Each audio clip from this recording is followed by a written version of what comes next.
Greetings, Michael DDA here. As usual, we've done it 4 weeks in a row. Now I can say as usual. We're going to do a pop quiz. Oh no! Carissa says this was a much harder quiz than usual. You got to put on your thinking caps for the quiz today. The first question is going to come from 18. Remember, we talked about the things that belong to the priests and the things that belong to the Levites is what we talked about in this particular chapter. Pretty interesting chapter. Here's the first question. Of the things given to Yehovah from Israel's seed, did you hear that? We're not talking from the Levites. We're talking from Israel's seed. The things given to Yehovah from Israel's seed. What do the priests not get? Of the next 6 or 7 possible answers, I should say, one of them is incorrect. This is the one that Carissa thought was especially hard. This is coming from Israel's seed to the priests, really to Yehovah. But remember, the priests get the things that come to Yehovah. So, which of these things do the priests not get? Here it is. A portion of their korban, the portion of Israel's seeds, korban. Remember, those are the things that we use to draw near to Yehovah, reserved from the fire. The minka, remember, a portion goes into the fire. And the kata'ah, the fat goes into the fire, and the Hashem, the fat goes into the fire. All the gifts, that was number 1. All the gifts and the things that are waved before Yehovah. Do the priests get that? Their tithes. Do the priests get Israel's seeds tithe? The best of their oil. New wine, grain, and first fruits. All their devoted things. And everything that opens the womb. Remember, we're talking about males that open the womb. Both of man and beast. Of course, the man is going to be redeemed, and we said the unclean animal is going to be redeemed. Which of these 6 items do the priests not get? Type it in. Gee, maybe I didn't tell you the numbers. The things reserved from the fire was 1. The gifts and the things way before Yehovah is 2. Their tithes is 3. The best of their oil, here, I suppose I could do this, is 4. Their new wine, their grain, their first fruits, all their devoted things, and everything that opens the womb. What do the priests not get? The answer is this one right here. They do not get their tithes. However, we saw that the Levites are going to give 1/10 of their tithes to the priests. So in a sense, they're going to get tithes, but they don't get it from Israel's seed. They get it from the Levites. I loved how they said that the Levites get it from Israel's threshing floor, and the priests get it from as it were, the Levites' threshing floor. Of course, the Levites don't have a threshing floor. They're just getting a percentage of their first fruits, or of their tithes. Here's the next questions. Each red heifer is to be tamim and mum, and never had a yoke. That's the qualifications for a red heifer. Well, of course, it's got to be red too. The color of Adamah. But these 2 words are the words that I really want you to understand the difference between tamim and mum. What is the difference between tamim and mum? Do you remember that from last week? Tamim is whole, alive and whole. We always bring our animals to Yehovah. Tamim, alive and whole. Our Passover lamb is to be alive and whole. Oh man, I know somebody that missed Passover last year. Not this past year, but the year before, because they thought they saw a mum, a cold that the animal had. I don't think that's a mum. It's alive and whole.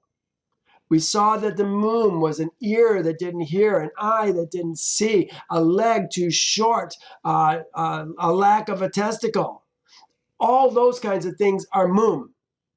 Don't bring those to Yehovah, at least for the red heifer. But see, when we treat this tamim and translate it as without blemish, which practically everybody does, it throws it off. But here in this particular verse, I love this verse. Look what it says. 19, verse 2. Speak to Israel's seed that they bring a red heifer without blemish, tamim, and with no defect. No defect. What is without blemish and no defect? You see what they do? They got themselves put into a box where they got no way out. But if you understand it as whole, tamim as whole, which actually is what it is, here's the word right here, tamim, entire, whole. This is what we're talking about. Then when we talk about mum and we talk about without blemish, now we got something that makes sense. Again, this is not a rare thing in Israel. It's a female heifer, the color of the earth. They always say, well, if it's got a white hair in it, then it's not without blemish. But see, they don't understand what mum is.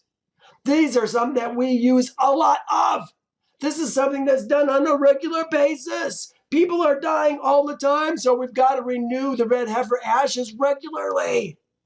This is not one heifer. This is many heifers. You go off to war, everybody's got to use them to get back into the camp because they've killed people. They've touched dead.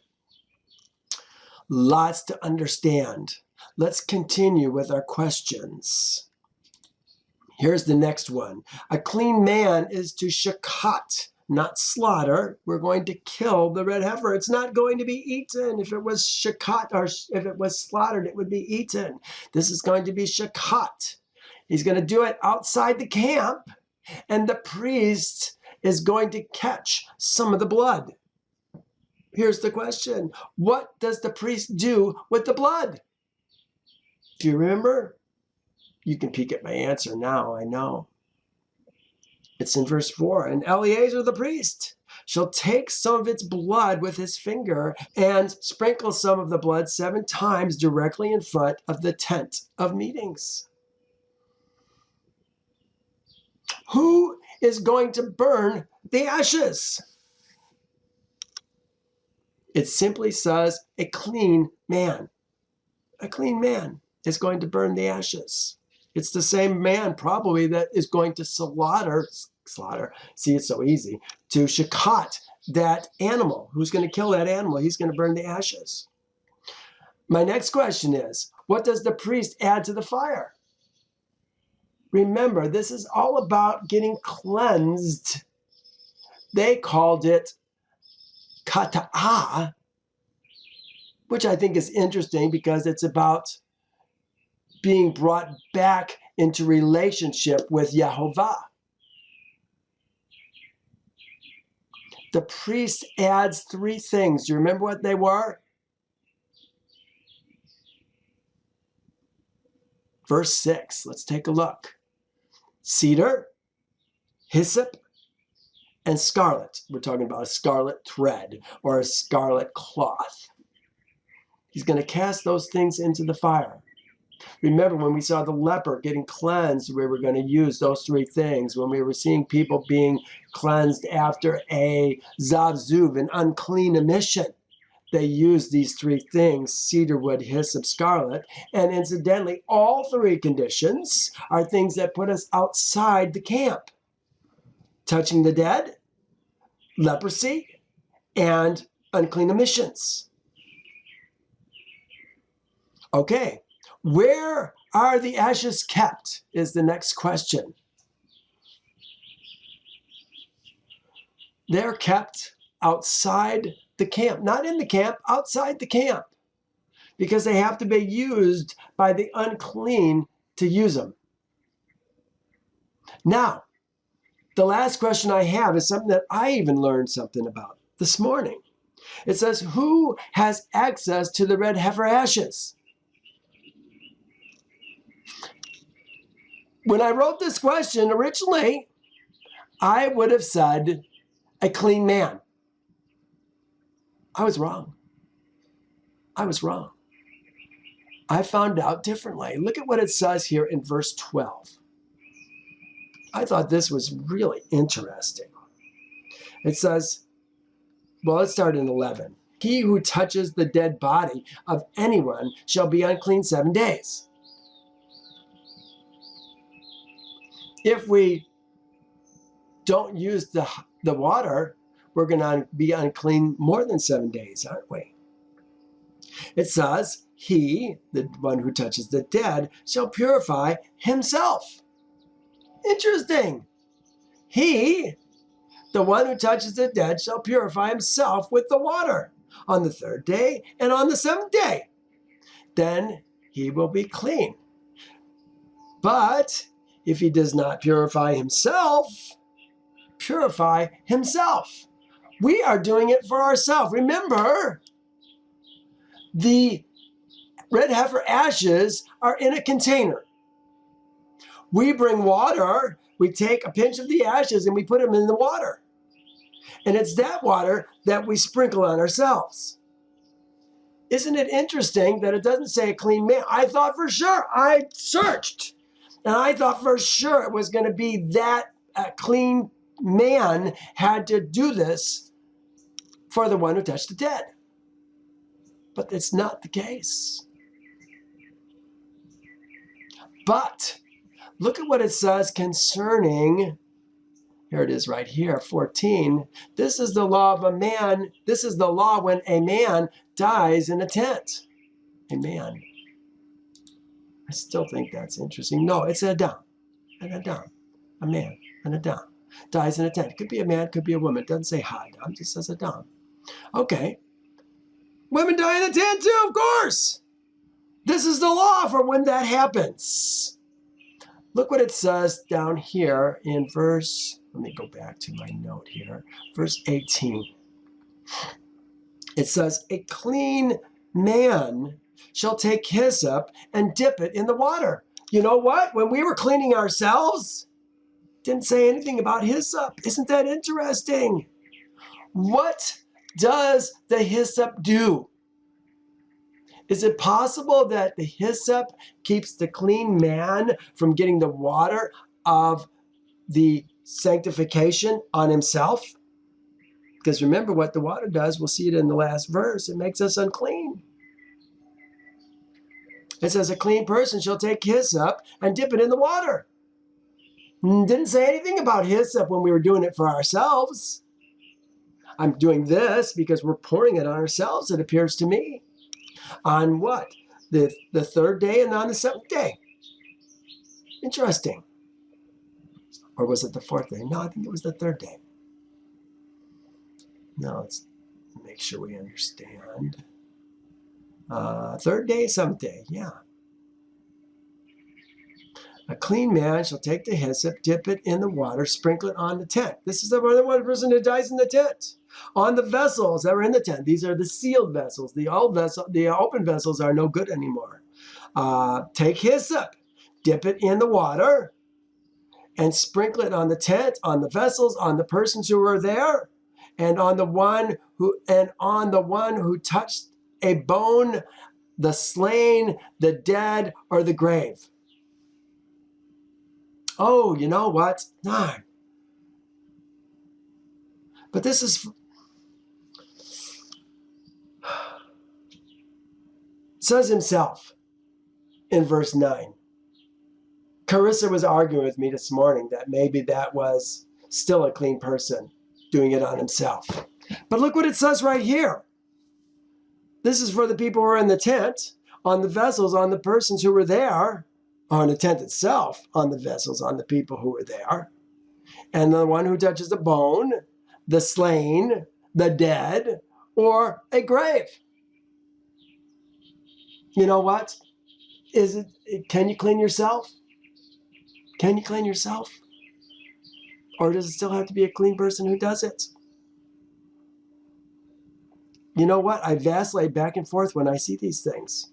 This was my understanding last week, is that a clean man had to do it. This is not a clean woman. This is a definite clean man that has to do this. But look at how it finishes. You know, this is one of those things that we're just going to find out later on. It says, when Yahovah raises up Zion, all his watchmen will see eye to eye. Until then, we got questions, don't we? Look what it says, this second to the last verse, 21. It shall be a perpetual statute for them. He who sprinkles the water of purification shall wash his clothes, and he who touches the water of purification shall be unclean until morning. If you can take the hyssop and sprinkle it on them without getting it on yourself, it appears only your clothes are going to need to be washed. But if you get it on yourself, he who touches the water of purification shall be unclean until evening. Then we're going to be unclean until evening. It doesn't say you need to wash and be unclean until evening. We're just going to be unclean until evening. Okay, let's move on. We're going to, instead of going to 20, we're going to be talking about Moses hitting the rock. We're going to talk about both Miriam and Aaron die. She's going to die at the very beginning of this next chapter. The last verse we just read in 19 was about the 5th month of the 2nd year that we came out of Egypt. This verse in 20, the very first one, is 40 years later. Really, 38 years later. It's the 40th year that we came out of Egypt. Isn't that interesting? This is the year that Miriam is going to die. She's going to die in the 1st month. Here it is. And Israel's seed, then Israel's seed, the whole assembly came into the wilderness of Zin in the 1st month. And the people stayed at Kadesh. And Miriam died there and was buried there. I want to show you where Kadesh is at. This is the same place that we were at when we sent out our spies. They went into these mountains. The next day, or the day that Yahovah said we're going to stay in the wilderness for 40 years, we who rebelled against Yahovah, he told us to go south. Some of us went north to fight him. We went up into the mountains here and got driven back to Hormah here. Bunch of us died by the sword, as we said from our own mouth.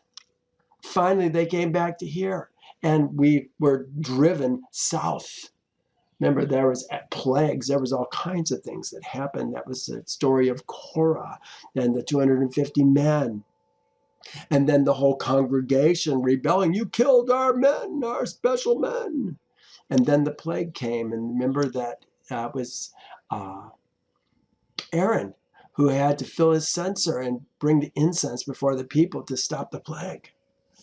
Well, 38 years later, and we're back to the same spot. Oh my goodness, talk about taking the long route. It's a 7-day journey from Egypt to Kadesh Barnea. Only took us 40 years. Well, this is where we're picking up the story today. Some of the things that we're going to see today are going to be landmarks as Mount Haran, Mount Hor, if you will, Mount Hor, Obath. In this area, we're going to talk about the king of Arad. He's right here. So this is where a lot of our story is going to take place, and we're going to move up into this area later on today. Well, we'll do it little by little. Let's find out. We're going to pick up today, as I said, in Yasher. Here it is. It says, and Israel's seed afterwards departed from Hazarath. Now this is right after Miriam was cleansed from her leprosy. Remember, she rebelled. She tried to make herself an Aaron like Moses. Same thing that Korah, Dathan, Abiram, and On did. And she was punished. She got leprosy. Aaron didn't get the leprosy. She got the leprosy. Had to wait 7 days. Obey your man. Would it not be, this is Yehovah talking, would it not be if a father, she had done that way to her father, he'd spit in her face and she'd be unclean 7 days? This is where we're picking up. And Israel's seed afterward departed from Hazarath and pitched in the end of the wilderness of Paran. Do you remember where the wilderness of Paran was? Let's remind ourselves. Here's the wilderness of Paran, right above the Red Sea, the Gulf of Aqaba. At that time, Yehovah spoke to Moses to send 12 men from Israel's seed, 1 man to a tribe, to go and explore the land of Canaan. And Moses sent the 12 men, and they came to the land of Canaan to search and examine it. And they explored the whole land from the wilderness of Sin to Rakav, as thou cometh to Kamath. Remember, we saw Rakav was way, way, way up north, even north of the Sea of Gennesaret. There's another name for that sea. I don't remember what it is right offhand. I'll show it to you later when we are up there. Remember that, Rakav. It says, at the end of 40 days, they came to Moses and Aaron, and they brought him word as it was in their hearts. And the 10 of the men brought an evil report to Israel's seed of the land which they explored, saying, it is better for us to return to Egypt than to go to this land, a land that consumes its inhabitants. Not speaking from much faith, are they? But now, look at this. In in Torah, it was Caleb who actually spoke up first. Here they have both Joshua and Caleb speaking up. They both had the same heart. But this one says, but Joshua, the son of Nun, and Caleb, the son of Jephunneh, remember he was a seed of Esau at one point before he repented, left the kingdom of his birth, and joined himself to Israel, who were of those who explored the land, said, the land is exceedingly good. If Yehovah delights in us, then he will bring us to this land and give it to us. For it is a land flowing with milk and honey. But Israel's seed would not hearken to them. They hearkened to the words of the 10 men who had brought an evil report of the land. And Yehovah heard the murmurings of Israel's seed, and he was angry and swore, saying, surely not one man of this wicked generation shall see the land.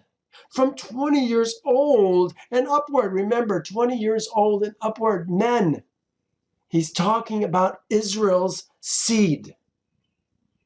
Excepting Caleb, the son of Jephunneh, and Joshua, the son of Nun. No one's going to see the land. I wonder what Moses and Aaron thought about that. Gulp. Does that mean us too?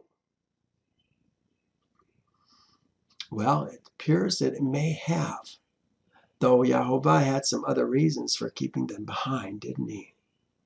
He says, but surely this wicked generation shall perish in the wilderness, and their sons shall come to the land, and they shall possess it. Remember, it's Israel's seed who possesses the land. We're talking about sons. So the anger of Yehovah was kindled against Israel, And he made them wander in the wilderness 40 years until the end of that wicked generation, because they did not follow Yehovah. Remember, Yehovah was ready to destroy these people. He says, I'm going to make something of you, Moses. And Moses said, no, don't do it, don't do it. And Yehovah told Moses, as you have spoken, let it be. I'll preserve them. But they're not going to go into the land.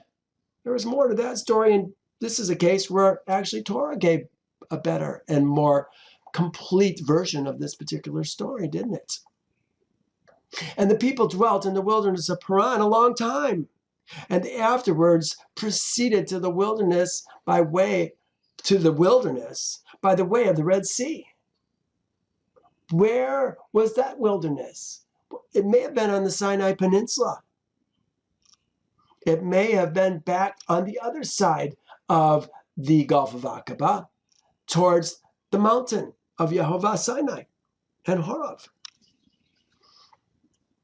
Well, the question we should have right now, we went from the 5th month of the 2nd year all the way to the 1st month of the 40th year.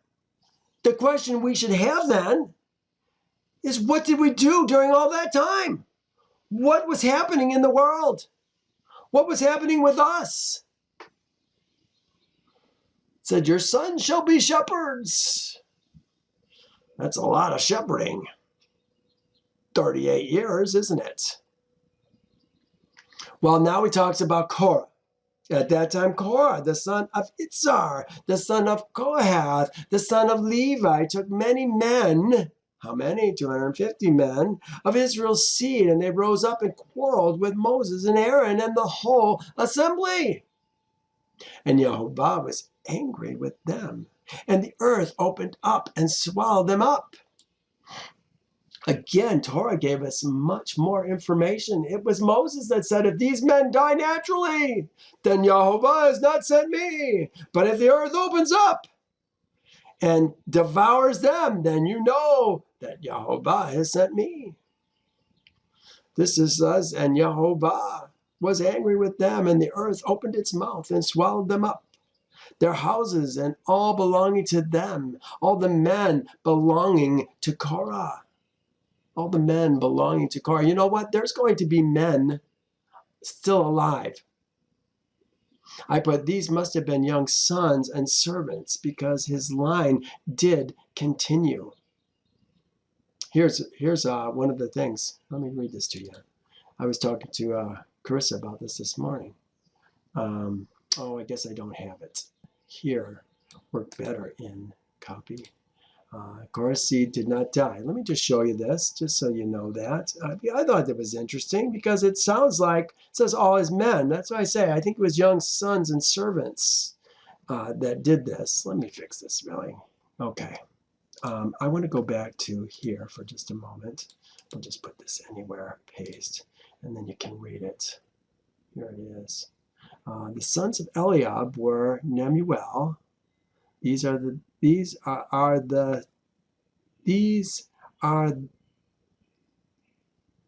Dathan and Abiram representatives of the congregation who contended against Moses. Oh yeah, look at that. The sons of Eliab were Nemuel, Dathan, Abiram. These are the Dathan and Abiram who contended against Moses in the congregation. And the earth opened its mouth. Well, I guess in the same verse, Numbers 26, right here. And the earth opened its mouth and swallowed them up together with Korah when the assembly died. And the fire devoured 250 men, and they became a sign. Look what the next thing says. Nevertheless, Korah's seed did not die. Korah's seed did not die. This is in 26. We're still in 20.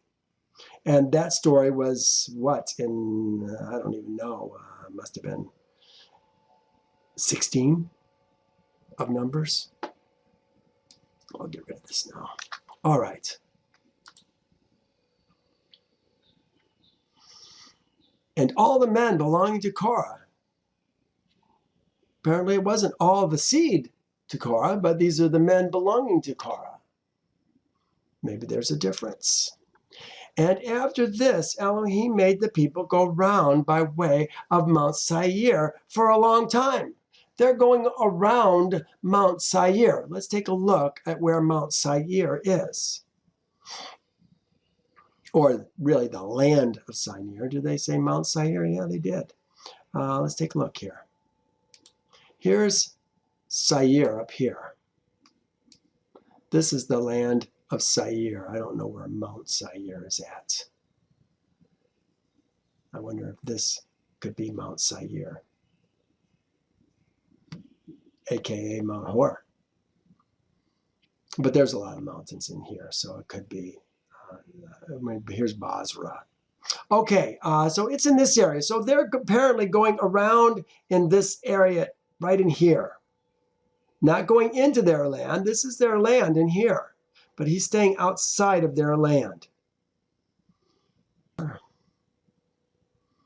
Mount Seir for a long time.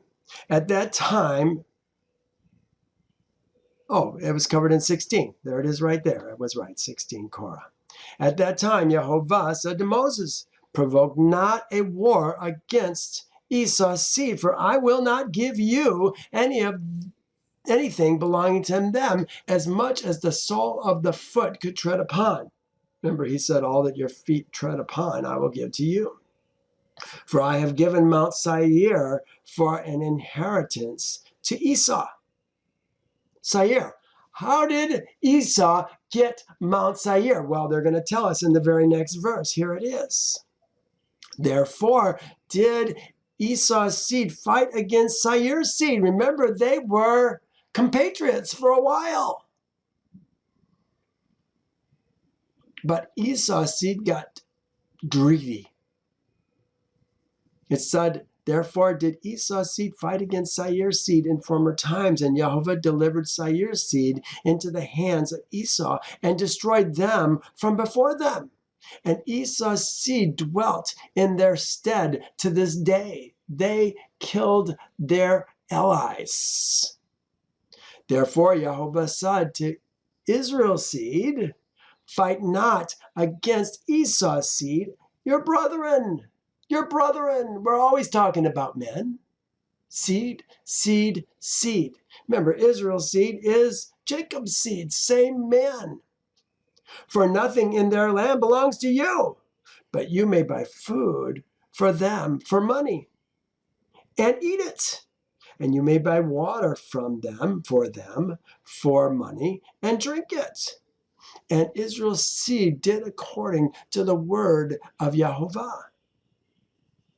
And Israel's seed went about the wilderness, going round by way of Mount Sinai, for a long time. Makes it sound like they are on that side of the Gulf of Aqaba, doesn't it? And touched not Esau's seed. And they continued in that district 19 years. Well, that's 19 years of the 38 years that we're talking about. At that time died Latinus, king of Katim's seed. We're changing gears a little bit. This is interesting.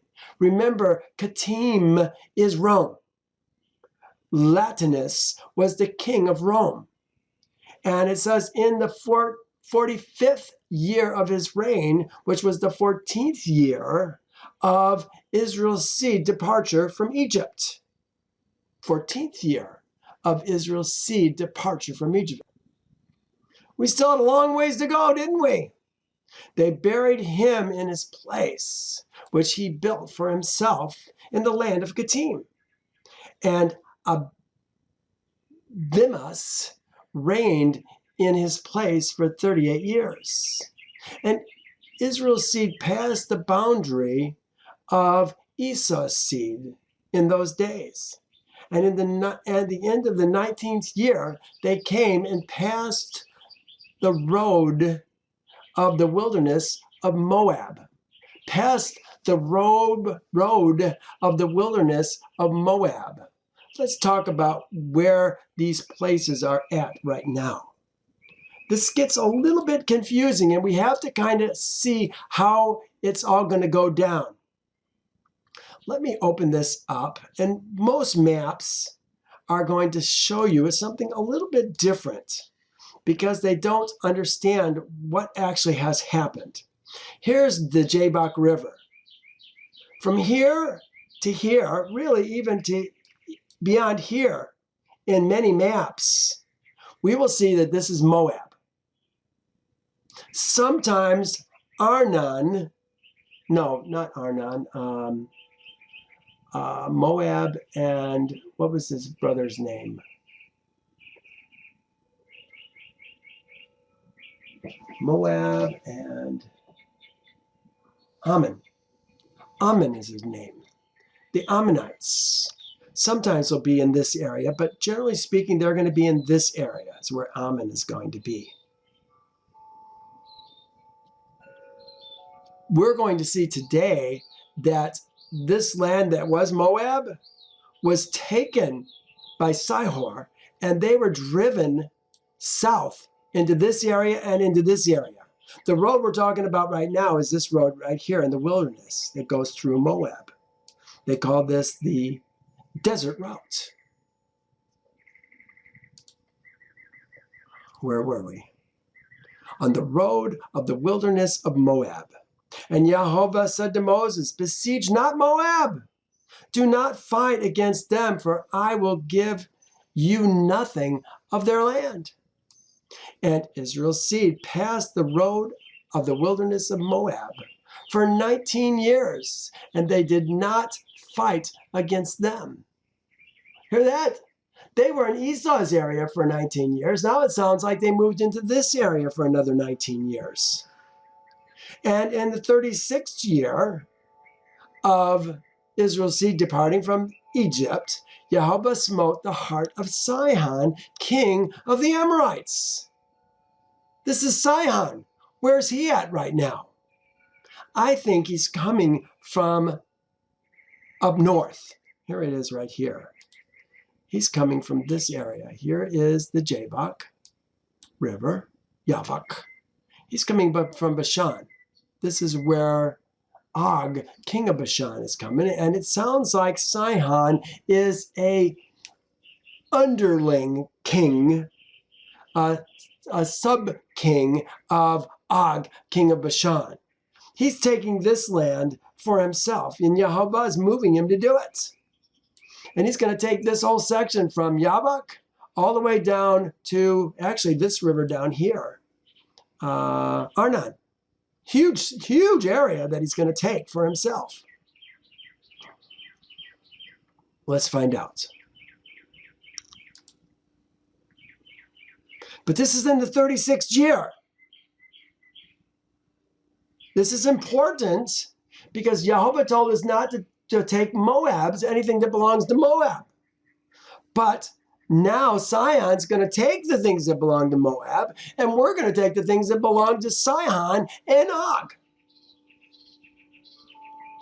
And in the 36th year of Israel's seed departing from Egypt, Jehovah smote the heart of Sihon, king of the Amorites. And he waged war and went forth to fight against Moab's seed. And Sihon sent messengers to Beor, the son of Janis, the son of Balaam, counselor to the king of Egypt. Oh, did you hear that?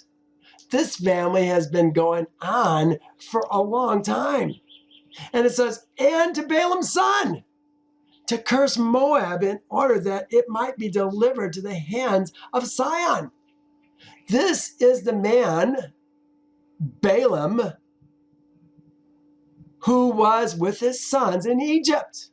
He was the sorcerers that we fought against when we laid down our rods.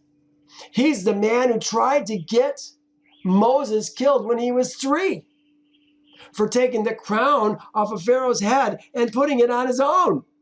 Oh my goodness! Took an angel of Yehovah to get him out of that situation. Oh, there's so many exciting things. It was Balaam and his sons who took Cush from the king of Cush when Moses was there. And Moses had to take it back from Balaam and his sons. They got away when he took the city. These men have been a thorn in the side of Moses forever. But look at this. I want you to see the line of these men. There's two Balaams. One was the one from Egypt, and one was the son of Beor. So we had Beor. So Sihon sent messengers to Beor, the son of Yanjes, the son of Balaam. So here we are, Beor. Here it is, Beor. Well, let me open this up. Beor, the son of Yanjes, the son of Balaam. But then it goes on, look what it says. And to Balaam, his son, Beor's son. Beor has a son named after his grandpa. Son, you're named after Grandpa Balaam, your great-great-grandpa, to curse Moab. These guys are still dallying in the occult. And the messengers went and brought Beor, son of Janes, and Balaam his son, with Pathor from Pathor in Mesopotamia. So Beor and Balaam, his son, came to the city of Sihon, and they cursed Moab and their king in the presence of Sihon, king of the Amorites. Where was the city of Sihon? I don't know where that was. That's why I say I think it was probably back in Bashan. So Sihon went out with his whole army, and he went to Moab and fought against them, and he subdued them. And Jehovah delivered them into his hands. And Sihon slew the king of Moab. This is still going on in the 36th year. And Sihon took all the cities of Moab in the battle. He also took Heshbon from them, for Heshbon was one of the cities of Moab. And Sihon placed his princes and his nobles in Heshbon. And Heshbon belonged to Sihon in those days. Now, here, this is another interesting thing. Therefore, the parable speakers, who are the parable speakers? Beor and Balaam his son, uttered these words, saying, Come unto Heshbon, the city of Sihon. Heshbon was the city of Moab. Let's take a look at it. Here's the capital city of Moab. It is right, I guess here it is right here, but it's kind of hard to see. Let me zoom in this a bit. I'm going to go into 100. Here's Heshbon, right here. This is a large city in Moab. But they're uttering their parable, their prophecy, perhaps is another way of saying it. What do they call it? The parable speakers. Beor and Balaam his son uttered these words, saying, Come unto Heshbon, the city of Sihon will be built and established. Woe unto thee, Moab! Thou art lost, O people of Chemosh. Remember, that was their god, Chemosh. Behold, is it not written in the book of the Torah of Elohim? Yes, it is written in the book of the Torah of Elohim. Therefore, those who speak in Proverbs say, Come to Heshbon, let it be built, let the city of Sihon be repaired. Yeah, they even repeated it. This is from Balaam and Beor and Balaam. And when Sihon had conquered Moab, he placed guards in the city which he had taken from Moab, and a considerable number of Moab seed fell in battle into the hands of Sihon. And he made a great capture of them, sons and daughters, and he slew their king. So Sihon turned back to his own land. What was his own land? Was it on the other side of the river there? And Sihon gave numerous presents of silver and gold to Beor and to Balaam his son. Oh, remember we saw great-granddad Balaam working with the king of Africa, telling him, can we fight against Israel's seed in Egypt and defeat them? He said no, and they didn't like it. Drove him out. He went from there, he went north. Then he came back to Egypt. Then he went back to Cush. Then he came back to Egypt. The man goes wherever he can make a buck, wherever he's going to be received with honor. All of Balaam's seed are like that. At that time, Israel's seed passed from the road of the wilderness of Moab and returned and surrounded the wilderness of Edom. The wilderness of Edom. They're moving south. Remember, Edom is Seir. Same place. So the whole congregation came to the wilderness of Sin in the first month of the 40th year. Where's that? Let's look. They're coming around. They're here. They're going to come around all of this on the outside, probably down this road right here. They're going to come around. Well, they may even come further. Will they come this far? I don't know. They may have a way that they can slip through it, but they're coming to this side. Here's the wilderness of Sin. Wilderness of Sin, right here. Let me zoom out on that. Maybe it'll be easier for you. Wilderness of Sin. They're coming from way up here. Again, returning to the same place, what did we say? That they left 38 years before. This is the place that Miriam is going to die. And this is the time that Miriam is going to die. So the whole congregation came to the wilderness of Sin in the first month of the 40th year from their departure from Egypt. And Israel's seed dwelt there in Kadesh. There's Kadesh. We just looked at Kadesh in the wilderness of Sin. And Miriam died there, and she was buried there. Here's Kadesh, right here. Kadesh Barnea. This is where Miriam's going to die. And Edom said to him, nope, I think I'm jumping again a little bit. At that time, Moses sent messengers to Hadad, king of Edom, king of Edom. Let's take a look at that.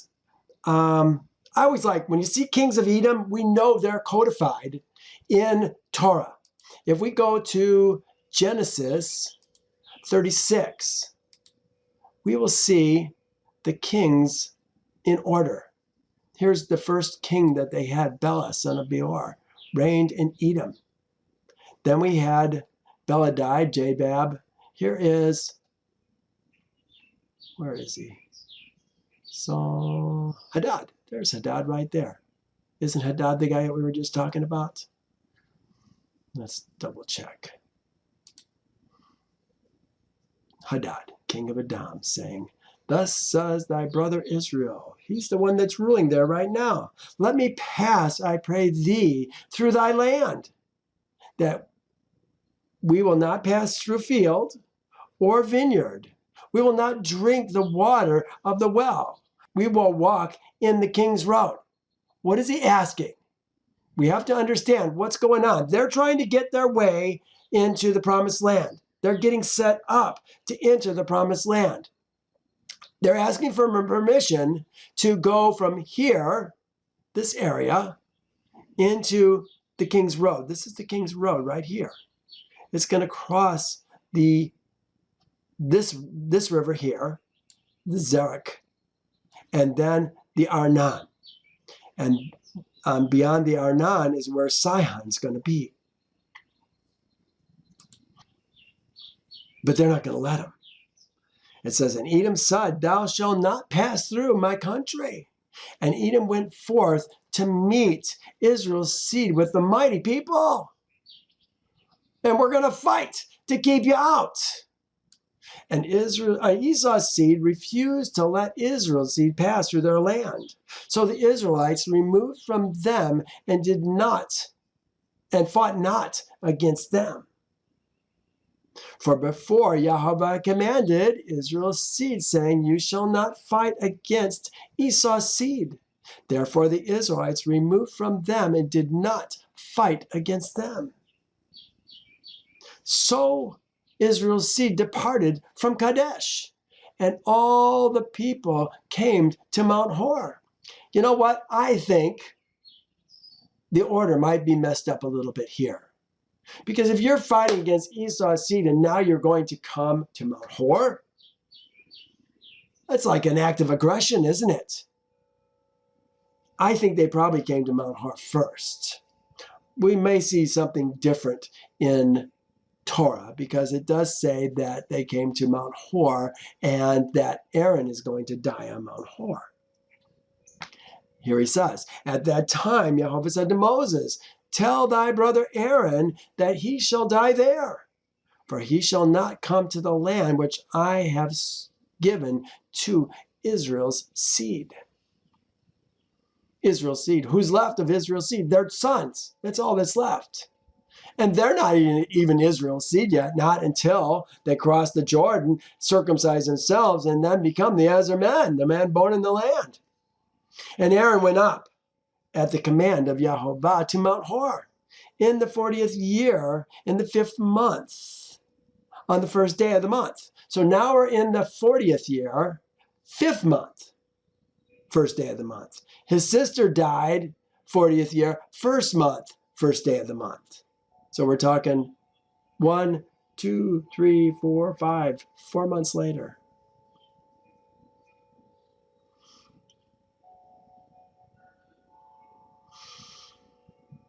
And Aaron was 123 years old when he died on Mount Hor. 123 years old. Aaron was 3 years older than Moses. He was 83 when Moses was 80.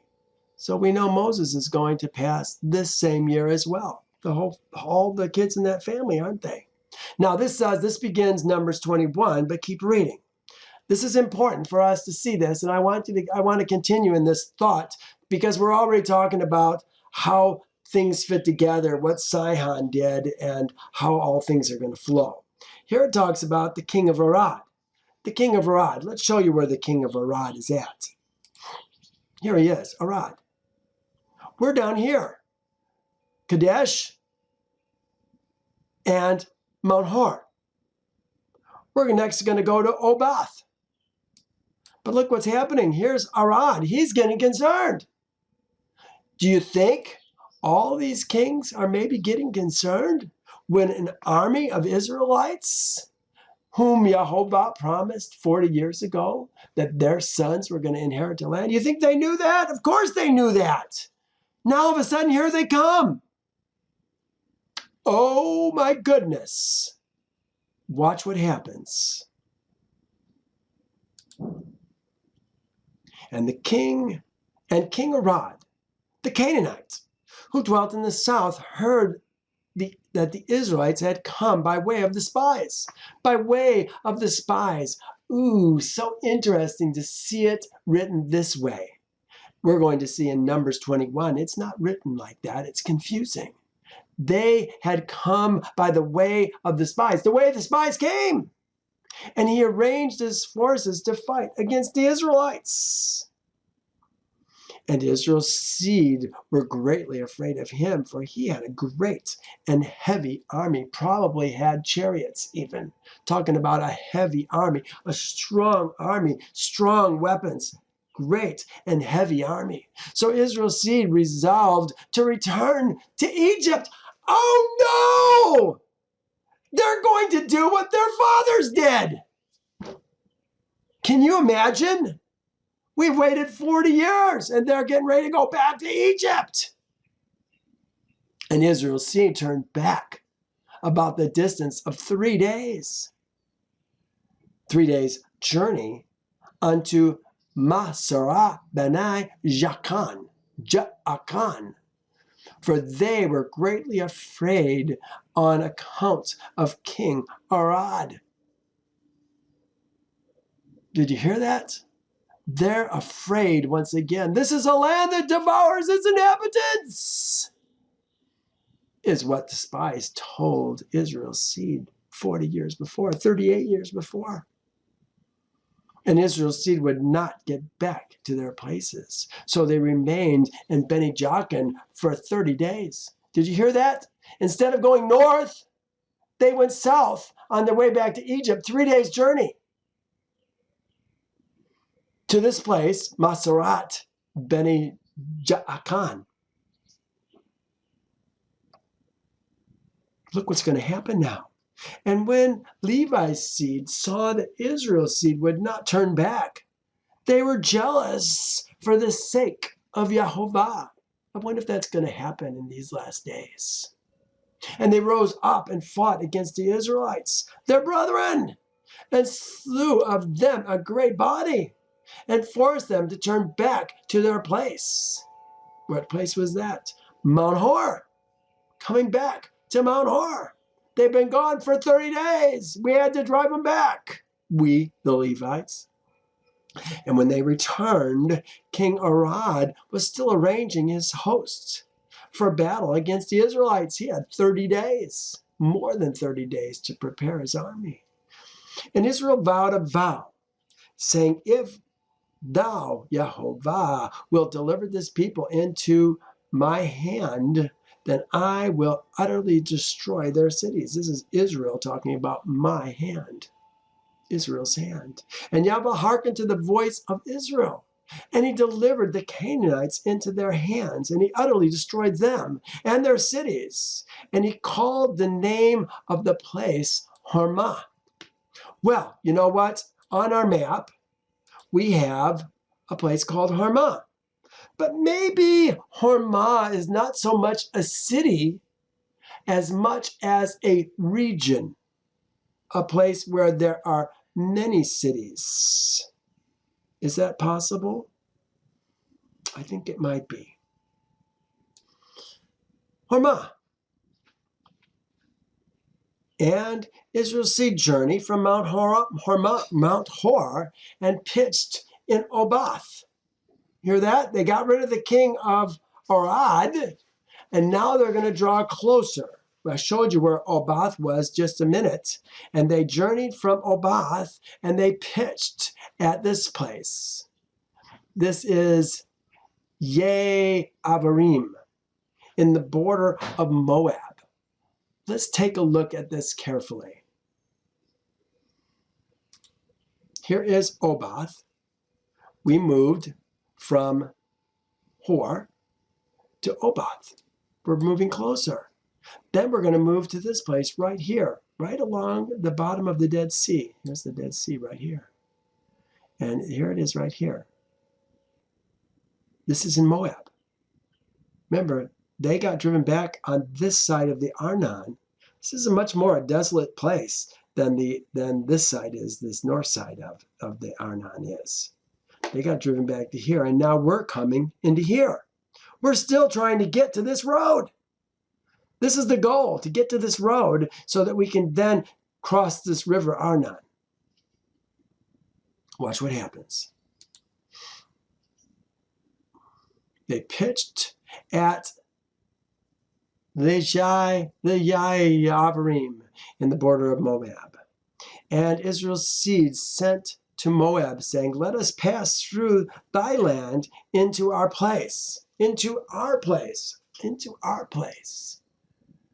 Where's our place? They don't have a place yet. But Yahweh's going to give them a place. But Moab's seed would not suffer Israel's seed to pass through their land. For Moab's seed were greatly afraid lest Israel's seed should do unto them as Sihon, king of the Amorites, had done to them. See, they know what had happened. They're already weakened. They had terrible destruction fall on them just a few years ago. What do we say? This is the 40th year. It happened in the 36th or 38th year. They don't have a huge force. Israel's going to come in anyway. Watch what happens. Who had taken their land and slain many of them. Therefore Moab would not suffer the Israelites to pass through his land. And Yahweh commanded Israel's seed, saying, they should not fight against Moab. So the Israelites removed from Moab. Well, it says they removed from Moab, but they didn't fight They didn't fight against Moab. They simply went through their land, it appears to me. Because look what it says next. And they came to the other side of the Arnon, the border of Moab, between Moab and the Amorites. This was the division. This was the river that divided Sihon's kingdom from Moab's kingdom. And they pitched in the border of Sihon, king of the Amorites, in the wilderness of Kedemoth. Wilderness of Kedemoth. Where's the wilderness of Kedemoth? Here it is. It appears to me that they came here, crossed, came down this, came up this valley, and got onto this road. Crossed here to Kedemoth. Here is Kedemoth right here. And if we're talking about the wilderness of Kedemoth, we're probably talking about this area right in here. This is Sihon's territory. And Israel's seed sent messengers to Sihon, king of the Amorites, saying, what did they say? Let us pass through thy land. We will not turn into the field or into the vineyard. We will go along the king's highway until we have passed thy borders. But Sihon would not suffer the Israelites to pass. Esau was going to fight with them. And they withdrew. Moab feared them. They went in anyway, but didn't fight Moab. Jehovah told them not to. But now, here they're proposing to Sihon, king of the Amorites, that he pass through the land that was Moab. That's now Amorite land. And it says he would not let the Israelites pass. And Sihon collected all the people of the Amorites. This is interesting. He talks about people of the Amorites. He doesn't talk about the Amorite seed. Is it possible that there's ladies fighting with the Amorites? Maybe. Sihon collected, this is so rare. You don't usually see Ha'am. The Amorites, Ha'am. It says the same thing in Torah. Sihon collected all the Amorites' people and went forth into the wilderness to meet Israel's seed. And he fought against Israel at Jahaz. Here's Jahaz. Right here, Jahaz. They met him part way, apparently. And Jehovah delivered Sihon, king of the Amorites, into the hand of Israel's seed. And Israel smote all Sihon's people with the edge of the sword and avenged the cause of Moab. Hey, we'll take care of you, buddies. You don't get the land back, but we're going to kill those who hurt you. And Israelites took possession of the land of Sihon from, this says Aram, from Aram unto Jabbok. No, not Aram unto Jabbok.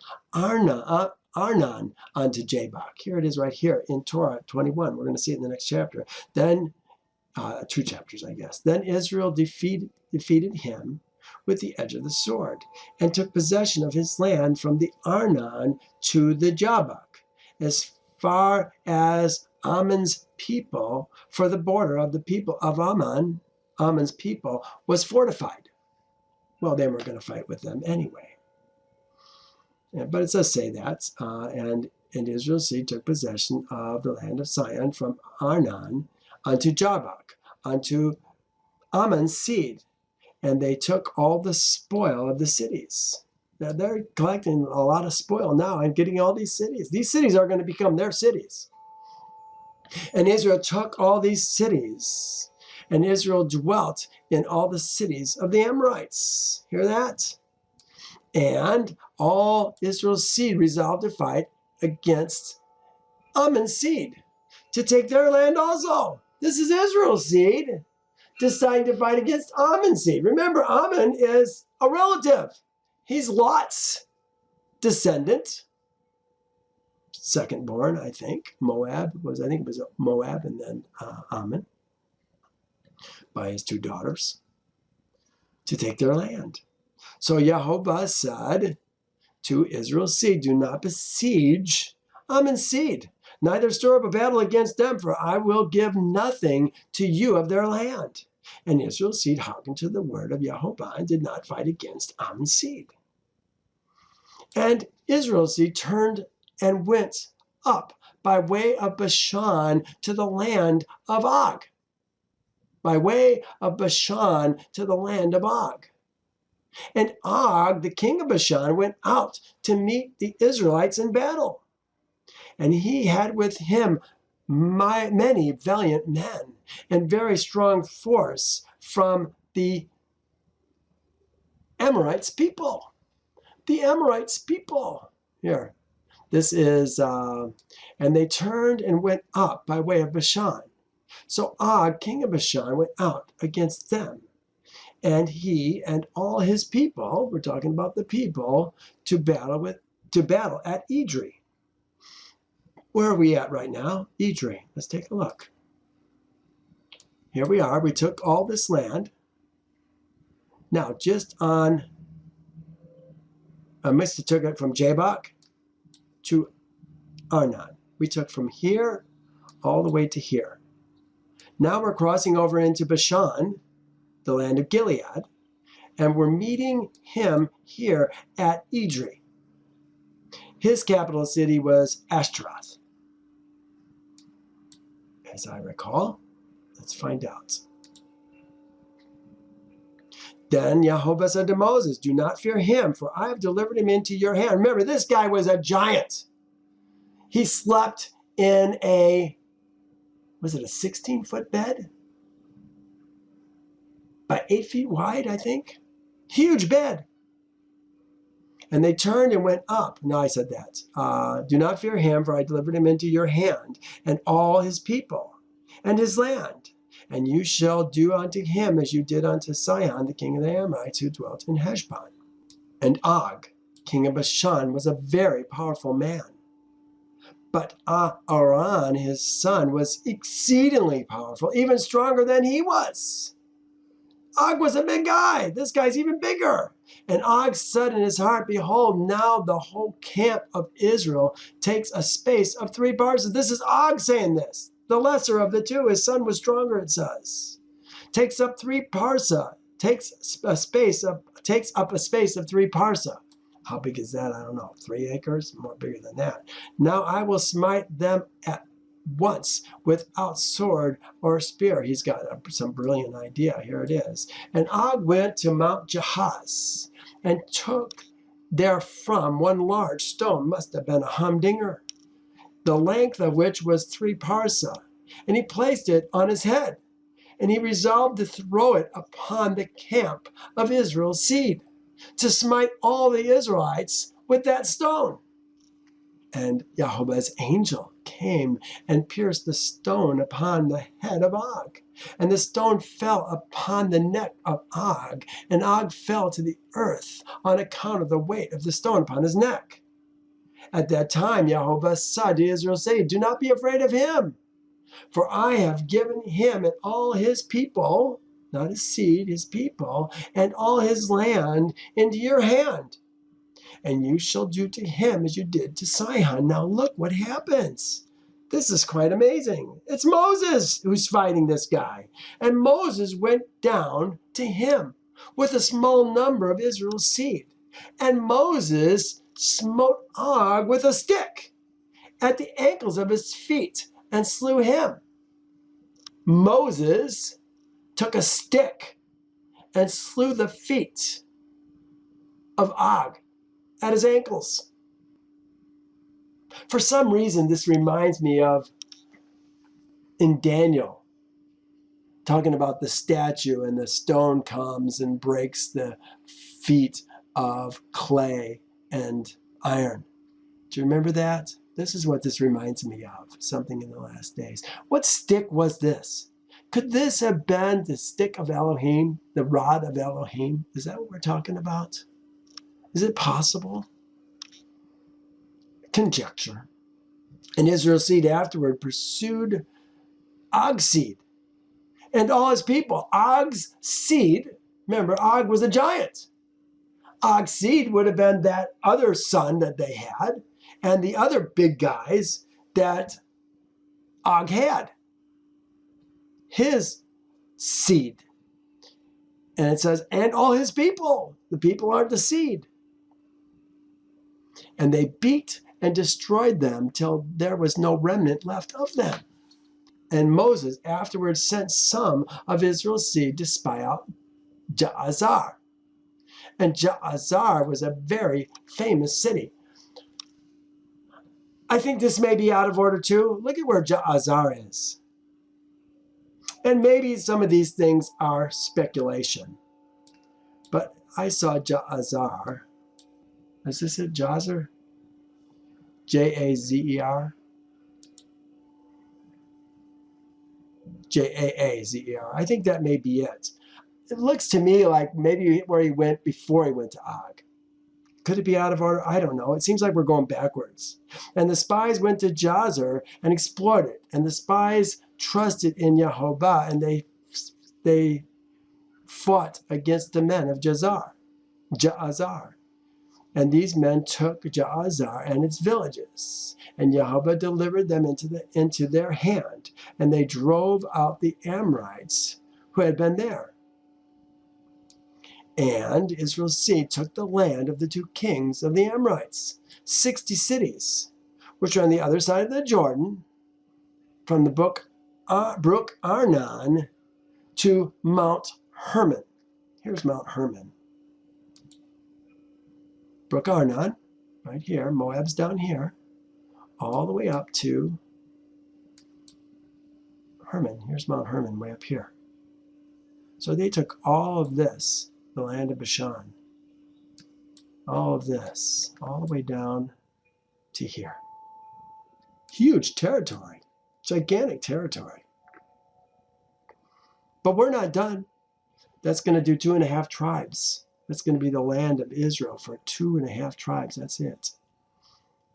Big land, granted. From the brook of Arnon unto Mount Hermon.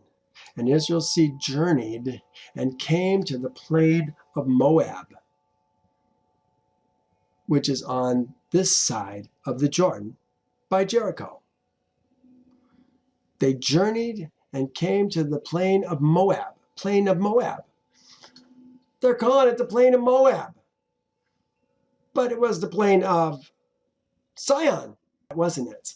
It's just plain of Moab by name. So don't be confused. That says on this side of the Jordan by Jericho. Well, which side of the Jordan are we talking about? I think we're talking about the east side of the Jordan. It said, Israel's seed moved and camped in the plain of Moab on the side of the Jordan across from Jericho. So when we say across from Jericho, it's across the river from Jericho is where we're going to be at. Here's where we're going to camp. It's down here. I'm going to move this up, and we're going to go to 100%. And we're going to see that we're going to be where? Right in this area. Beth Dazamoth, maybe? Right in this. This is the plain right here. I'd say we're in this area. Right across from Jericho. Here's Jericho right here. Maybe it's Abel Shittim. Maybe it's this area. We'll see it. Let's keep our eyes open. Okay, we're going to turn now. It says read 20 through 32. So we're going to do all the Balaam stuff. And we got lots of fun things. This is really exciting chapters to look at. It's only 121. I'm going to try and get through this other chapter if we can. Then Israel's seed, the whole assembly, came into the wilderness of Zin in the first month and stayed in Kadesh. And Miriam died there and was buried there. Well, that's what we just read in Yasher. But 4 months later, Aaron's going to die. Now there was no water for the congregation, so they gathered together against Moses and Aaron. These people, when are they ever going to learn? They're thirsty. I'm sorry. But what? These are the sons of the men who died in the wilderness over 40 years ago. Have they learned nothing? Gathering together against Moses and Aaron, and the people contended with Moses and spoke, saying, if only we had died when our brethren died before Yehovah. Oh, please, do you remember what happened when their father spoke like this? They died. But they're just like their dads. Why have you brought up the assembly of Yehovah into the wilderness that we and our animals should die here? And why have you made us come up out of Egypt to bring us to this evil place? Oh my goodness, what does it say? Woe to those who call evil good and good evil, who put darkness for light and light for darkness, who put bitter for sweet and sweet for bitter. Because they do not know Yehovah or his ways. I forget how that goes. I think it's Isaiah. Woe to those who call evil good and good evil, who put darkness for light and light for darkness, who put bitter for sweet and sweet for bitter. Woe to those who are wise in their own eyes. Hear that? Don't be wise in your own eyes and prudent in their own sight. This is what these guys are like right now.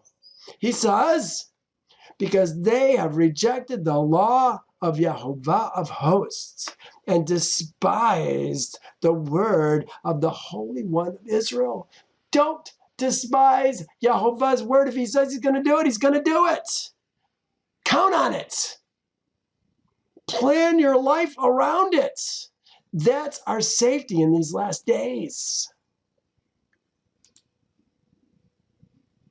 Don't call something evil what Yehovah says is a land flowing with milk and honey. It is not a place of grain or figs or vines or pomegranates, nor is there any water to drink. I put evil place.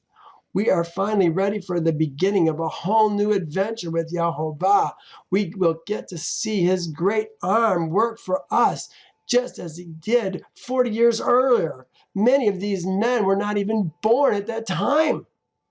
Oh my gosh, I can't wait to see the arm of Yehovah work for me and my brethren.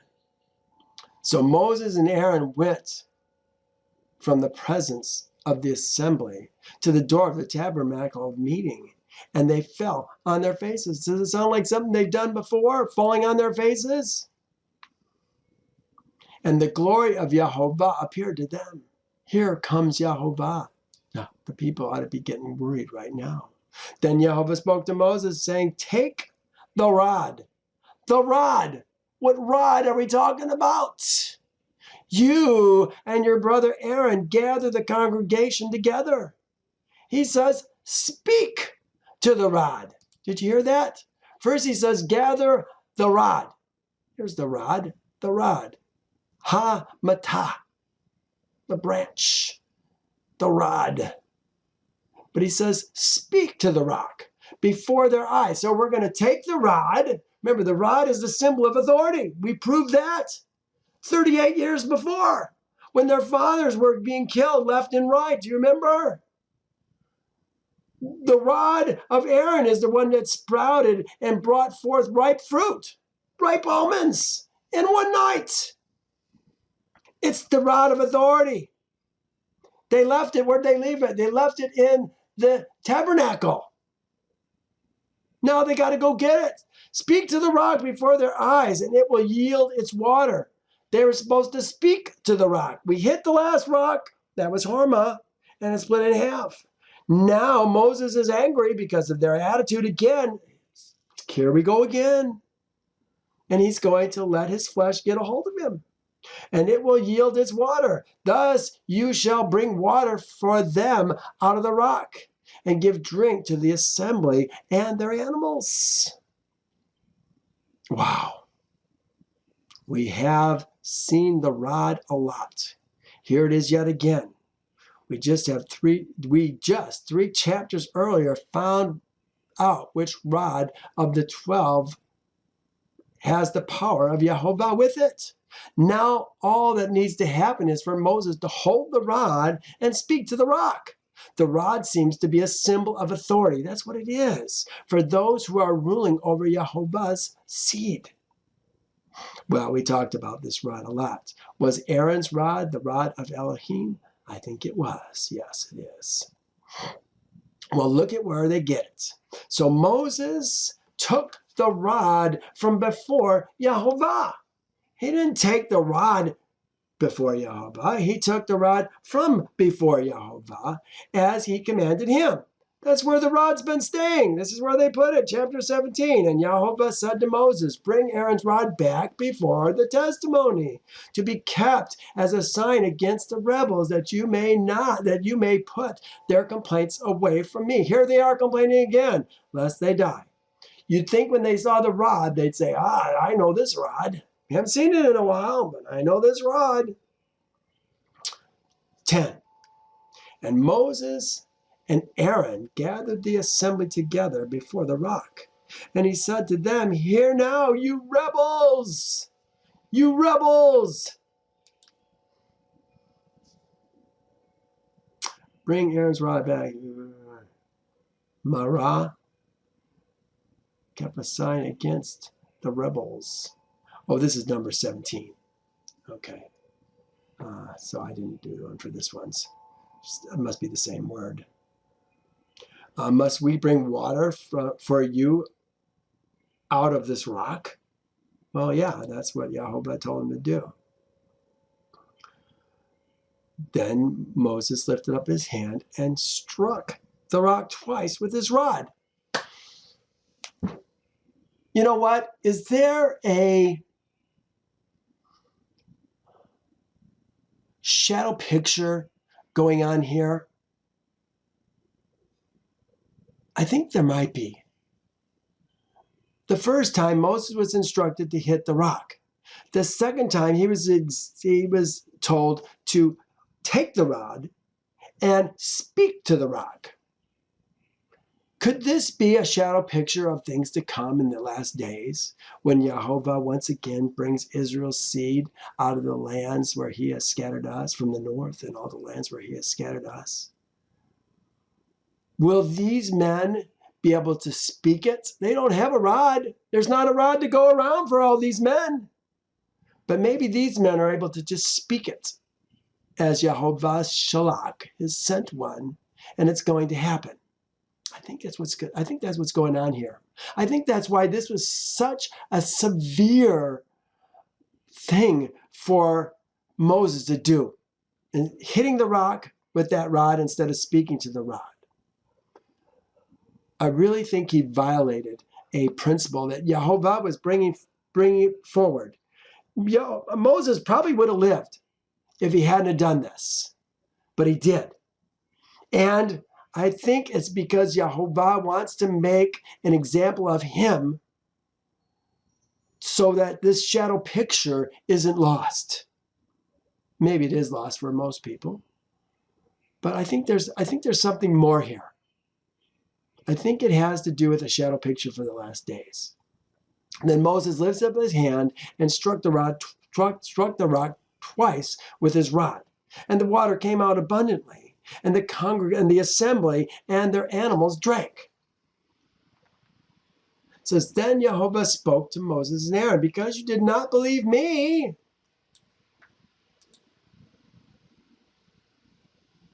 Belief is about actions in accordance with Yehovah's words. Because you did not believe me, to hallow me in the eyes of Israel's seed, therefore you shall not bring the assembly into the land which I have given them. This is the water of Meribah, because Israel's seed contended with Yehovah, and he was not hallowed, and he was not holy. Yehovah, and he was not holy. This is the water of Meribah, because Israel's seed strove with Yehovah, and he was holy. And he was holy. Yehovah was holy. I guess that's what they're saying. And he was hallowed. Strove with Yehovah, and he was hollow, and he was holy. Contended with Yehovah, and he was holy. You don't do that. It just says he was holy. Here. compare. And he holy. Yehovah and he holy. And he was holy. You could say, and he was holy. The verb of being, this can be added. And he was quarreled with Elohim, or Yehovah, and he was holy. Don't quarrel with Yehovah. You're not holy. He is. This was going on. He was holy.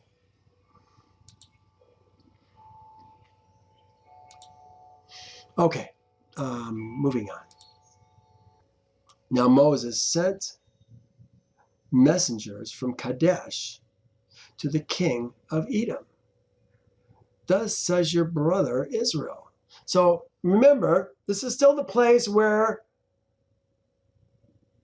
Miriam died. We're back in Kadesh 38 years later in our 40th year, first month. Let's keep in mind where we're at. It's hard when we just read all the other stuff. We got to kind of flash back. Now Moses sent messengers from Kadesh to the king of Edom. Thus says your brother Israel. You know all the hardship that has befallen us, how our fathers went down to Egypt, and we dwelt in Egypt a long time, and the Egyptians afflicted us and our fathers. Well, remember, there was a whole big brouhaha between Esau and us in Egypt. We had captured some of his family when we buried Jacob, and they fought with us many times to try and get those men free. And when those men got free after Joseph died, there was still a brouhaha. But they never took us.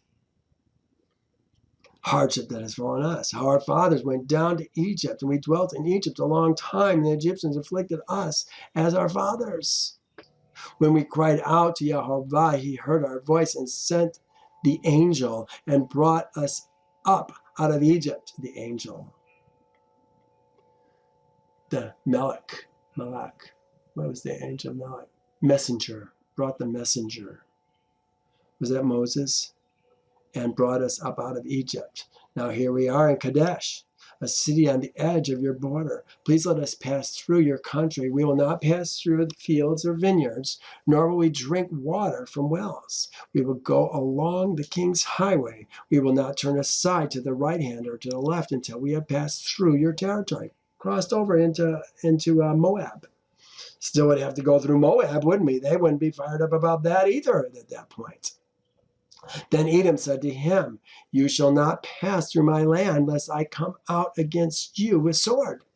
So Israel's seed said to him, we will go by the highway, and if I or my livestock drink any of your water, then I will pay for it. Let me only pass through on foot, nothing more. We're not taking the hint, are we? And he said, you shall not pass through. So Edom came out against them with many men and with a strong hand. Thus Edom refused to give Israel passage through his territory. So Israel turned away from him. Now Israel's seed, the whole congregation, journeyed from Kadesh and came to Mount Hor. It said they turned from him, but they're going to Mount Hor. It seems like Mount Hor is closer to Edom than Kadesh is. Unless we don't know where Mount Hor is. It says, by the border of the land of Edom, saying, Aaron shall be gathered to his people, for he shall not enter the land which I have given Israel's seed, because you rebelled. There's the rebelled, Marah. Because you all rebelled against my word at the water of Meribah. It must be you all, Moses and Aaron, rebelled against Yehovah at the waters of Meribah. Take Aaron and Eleazar his son and bring them up to Mount Hor, and strip Aaron of his garments and put them on Eleazar his son. So Aaron shall be gathered to his people and die there. So Moses did just as Jehovah commanded, and they went up to Mount Hor in the sight of all the congregation. And Moses stripped Aaron of his garments and put them in Eleazar his son, and Aaron died there on top of the mountain. Then Moses and Eleazar came down from the mountain. Now when all the congregation saw that Aaron was dead, all the house of Israel mourned for Aaron 30 days. 30 days. Yasher said the same thing, and Aaron went up at the command of Jehovah to Mount Hor in the 40th year, in the 5th month, on the 1st day of the month. And Aaron was 130 years old when he died in Mount Hor. We mourn for Aaron from one new moon to the next 30 days. Yeah, a whole month. All right. Well, that is the end of this chapter. Next week, we're going to talk about the bronze serpent, King Arad, the road to Atharim. Remember that was the road of Atharim. That was the road of the spies. The road of the spies. We're going to talk about that other place that we talked about. Where is it? Liavrim, in the wilderness in the east of Moab, toward the sunrise. We got some really interesting things to talk about. But I'm so glad that you were here this week, because next week's going to make more sense now that we are able to see how it all fits together and what their passage was into Sihon's kingdom and then into Og's kingdom on the King's Highway. Pretty interesting stuff. All right. Well, hey, thank you for joining me this week, and we'll see you next week, okay? Bye now.